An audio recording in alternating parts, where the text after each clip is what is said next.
Pemukiman warga di lingkungan Metuanging, Kecamatan Sinjai Utara, Kabupaten Sinjai, Sulawesi Selatan, terendam banjir air pasang atau rob. Banjir air laut pasang di atas mata kaki orang dewasa. Kondisi ini sudah terjadi selama 3 hari. Banjir sudah masuk ke dalam rumah warga.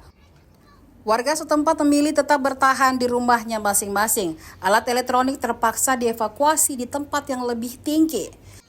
Salah seorang warga bernama Anti mengaku merasa khawatir banjir semakin parah ketika terjadi hujan. Anti berharap kepada pemerintah Kabupaten Sinjai untuk memberikan solusi agar banjir cepat surut.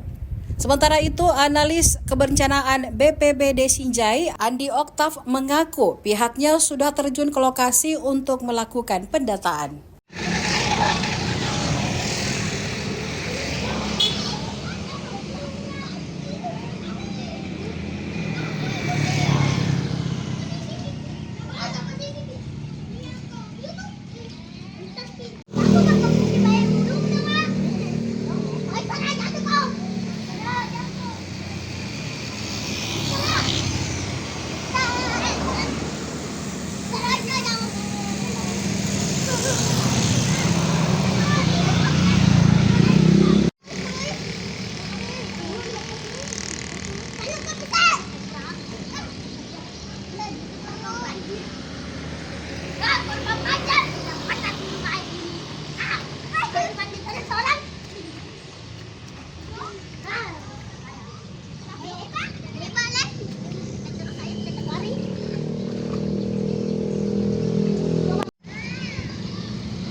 Barang-barang dibersihkan.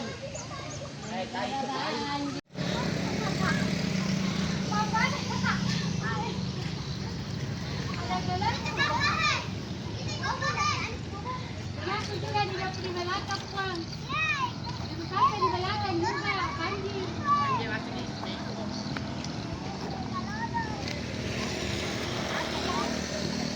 Bang.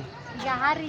Sudah 3 hari Pondi. 3 hari tinggi naik masih juga di. Tapi 3 hari ini tidak pernah surut, Pong. Pernah. Oh, jadi begini terus kondisinya, Pong. Jadi kalau barang-barang di rumah itu Semua. dangkal semua, Pong. Dia. Tapi berapa rumah di sini, Pong, yang terdampak? Ini mulai dari sini. Rumahnya Pak RT ini, depan sini sama yang di sini sama yang di belakang juga, Pak. Oh, sekitar berapa rumah tuh di sini?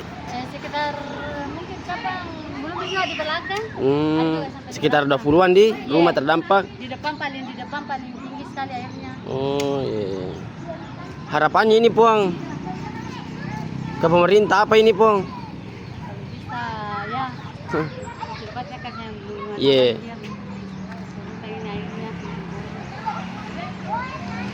Download Tribun X sekarang, menghadirkan lokal menjadi Indonesia.